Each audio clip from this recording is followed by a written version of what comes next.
नमस्कार, तहलका डिजिटल देख रहे हैं आप और मैं हूं आपके साथ नैना। चलिए रुक करते हैं बड़ी खबरों का। बता दें कि देश में फिर से कोरोना के मामले लगातार बढ़ने लगे हैं। बीते 24 घंटों में 203 नए केस सामने आए हैं। कोरोना से 4 लोगों की अब तक मौत हो चुकी है। दिल्ली, तमिलनाडु, महाराष्ट्र और केरल में एक एक मौत हुई है। इस वक्त की बड़ी खबर आपको बता दें कि स्वास्थ्य मंत्रालय ने इसकी ताजा जानकारी साझा की है। इस वक्त की बड़ी खबर आपको बता दें कि कोरोना वायरस धीरे धीरे पैर पसारने लगा है। लगातार सक्रिय मामलों की संख्या बढ़ रही है। पिछले 24 घंटों के दौरान देश में कोविड-19 के 203 मामले सामने आए हैं। वहीं 4 लोगों की मौत हुई है, जिसमें से एक दिल्ली, एक तमिलनाडु, एक महाराष्ट्र और एक केरल में हुई है। ये जानकारी केंद्रीय स्वास्थ्य मंत्रालय की ओर से दी गई है। केंद्रीय स्वास्थ्य मंत्रालय के मुताबिक दिल्ली में एक 22 साल की महिला की कोरोना से मौत हो गई है। बता दें कि उसे टीबी और लंग्स डिसीज भी थी। इसका इन्फेक्शन उस महिला में पाया गया था।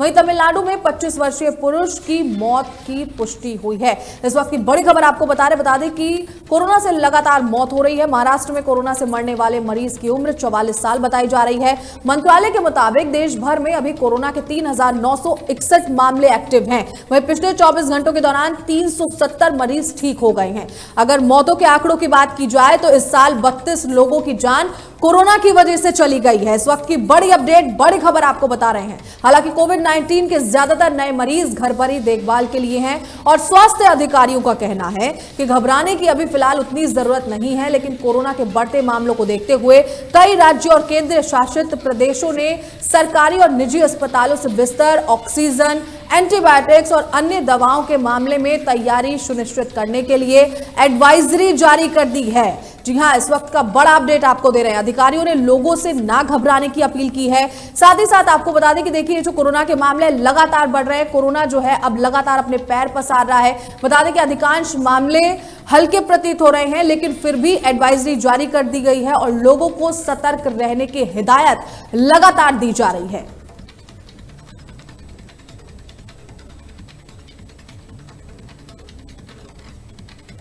चलिए रुक करते हैं अगली बड़ी खबर का। बता दें कि दिल्ली में अवैध कब्जों के खिलाफ लगातार बुलडोजर की कार्रवाई जारी है। निजामुद्दीन रेलवे स्टेशन के पास कई मकान और कई बिल्डिंगें ढा दी गई हैं। इस वक्त की बड़ी खबर आपको बता रहे जो दिल्ली से सामने आ रही है। इन मकानों में कई किराएदार और परिवार रहते थे।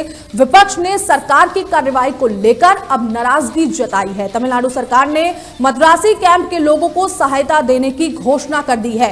इस वक्त की बड़ी खबर आपको बता रहे जो दिल्ली से सामने आ रही है। दिल्ली में अवैध अतिक्रमण के खिलाफ चलाए जा रहे बुलडोजर अभियान ने हाल ही के दिनों में एक नई दिशा ले ली है। निजामुद्दीन रेलवे स्टेशन के आसपास रविवार को बड़ी संख्या में मकानों को ढहा दिया गया, जिससे सैकड़ों परिवार बेघर हो गए। इन मकानों में कई किराएदार भी रहते थे, जो अब खुले आसमान के नीचे रहने को मजबूर हैं। इस कार्रवाई के बाद विपक्षी दलों ने सरकार पर निशाना साधा है। आरोप लगाते हुए यह कार्रवाई बिना उचित नोटिस और कानूनी प्रक्रिया के की गई है, ये आरोप लगाए जा रहे हैं। इस वक्त की बड़ी खबर आपको बता रहे हैं। बता दें कि तमिलनाडु सरकार ने इस बीच मद्रासी कैंप में रहने वाले अपने नागरिकों को मदद देने का ऐलान किया है। अगर वो अपने गृह राज्य लौटने का निर्णय लेते हैं, ये सहायता उनके पुनर्वास और पुनः स्थापना में मदद करेगी। बता दें कि यह कदम राज्य सरकार की ओर से अपने नागरिकों के प्रति सहानुभूति और समर्थन को दर्शाता है। हालांकि दिल्ली में इस मुद्दे पर राजनीतिक दलों के बीच आरोप और प्रत्यारोप का जो सिलसिला है वो लगातार जारी दिखाई दे रहा है। दिल्ली में झुग्गी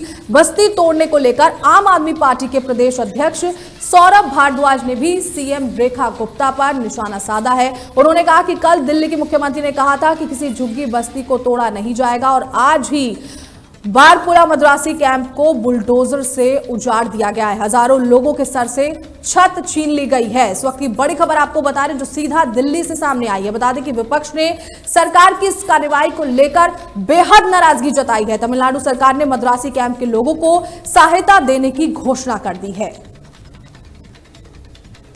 चलिए रुक करते हैं अगली बड़ी खबर का। बता दें कि दक्षिण पश्चिम मानसून पूर्वोत्तर राज्यों में अब दस्तक दे चुका है।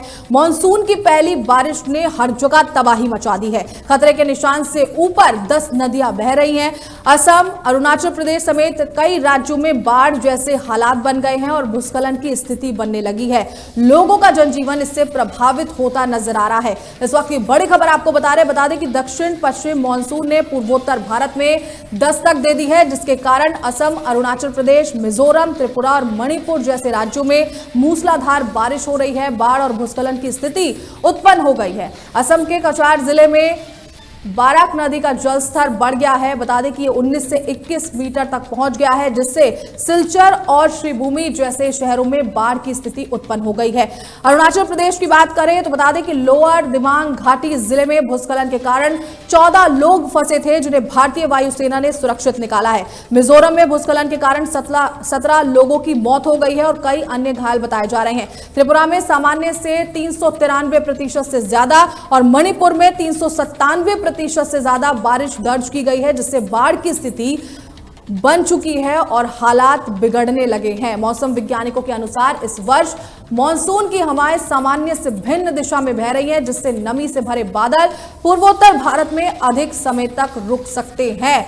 इसके परिणाम स्वरूप अत्यधिक बारिश और बाढ़ की स्थिति उत्पन्न हो रही है। इस वक्त तस्वीरें हम आपको दिखा रहे हैं, बड़ी खबर आपको बता दें कि केंद्र और राज्य सरकारें राहत कार्य में लगातार जुटी हुई हैं। भारतीय वायुसेना ने प्रभावित क्षेत्रों से लोगों को सुरक्षित बाहर निकाला है और राहत शिविरों में अस्थायी आवास प्रदान कहीं ना कहीं लोगों को देखे करने का काम जो है वो किया जा रहा है। मौसम विभाग ने आगामी दिनों में और भी ज्यादा बारिश होने की चेतावनी जारी कर दी है, जिससे स्थिति और बिगड़ने की संभावना कहीं ना कहीं है।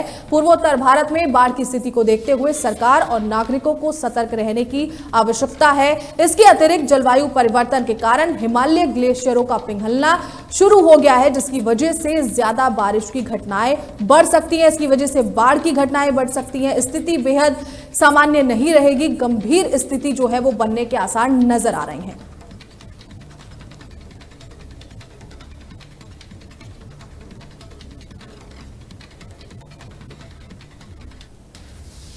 बता दें कि उत्तर प्रदेश के बलवा शामली रेलवे ट्रैक पर एक बेहद ही क्रूर साजिश की गई है। बता दें कि ट्रेन पलटने की यह साजिश जो है वो की गई है। 1 घंटे में आपको बता दें कि शरारती तत्वों ने ट्रैक पर भारी पाइप और पत्थर रखने का काम किया है। इस वक्त की बड़ी खबर आपको बता दें कि जीआरपी और आरपीएफ की जांच में साजिश का खुलासा हुआ है।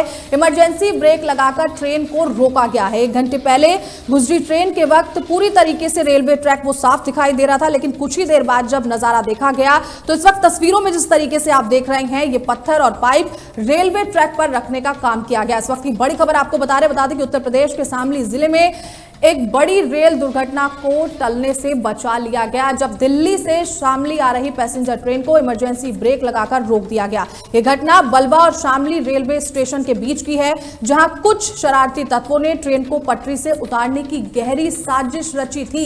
रेलवे और सुरक्षा एजेंसियों के अनुसार केवल 1 घंटे के अंदर साजिशकर्ताओं ने ट्रैक पर भारी लोहे का पाइप, मोटे पत्थर और छोटे बड़े अवरोधक रख दिए थे ताकि ट्रेन पलट जाए। इस वक्त तस्वीरें आप देख रहे हैं, बड़ी खबर आपको बता रहे हैं जो उत्तर प्रदेश के बलवा से सामने आ रही है। बता दें कि बलवा शामली रेलवे ट्रैक पर इस तरीके की वारदात को अंजाम देने की कोशिश की गई है। ट्रेन को पलटने की कोशिश की गई है, जिसकी तस्वीरें इस वक्त आप अपनी स्क्रीन पर देख रहे हैं। बता दें कि ट्रेन चालक की सतर्कता और समय पर लिए गए निर्णय से सैकड़ों यात्रियों की जान बचा ली गई। जानकारी के अनुसार दिल्ली से शामली तक इसी मार्ग से एक अन्य ट्रेन 1 घंटे पहले गुजर चुकी थी। उस वक्त रेलवे ट्रैक पूरी तरह से साफ था और सुरक्षित दिखाई दे रहा था। इसका मतलब साफ है कि शरारती तत्वों ने जानबूझकर इसी 1 घंटे के अंदर इस साजिश को अंजाम देने की कोशिश की है।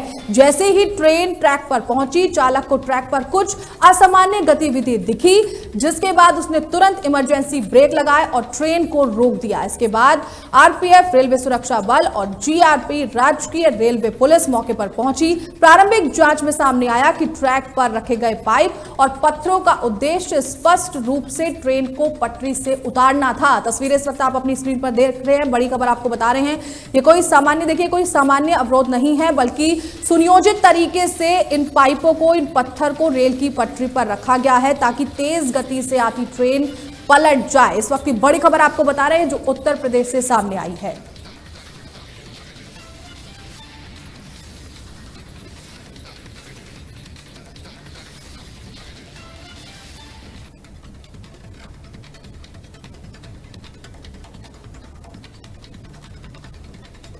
बड़ी खबरों में फिलहाल इतना ही। खबरों को देखने के लिए बने रहे तहलका डिजिटल के साथ। नमस्कार।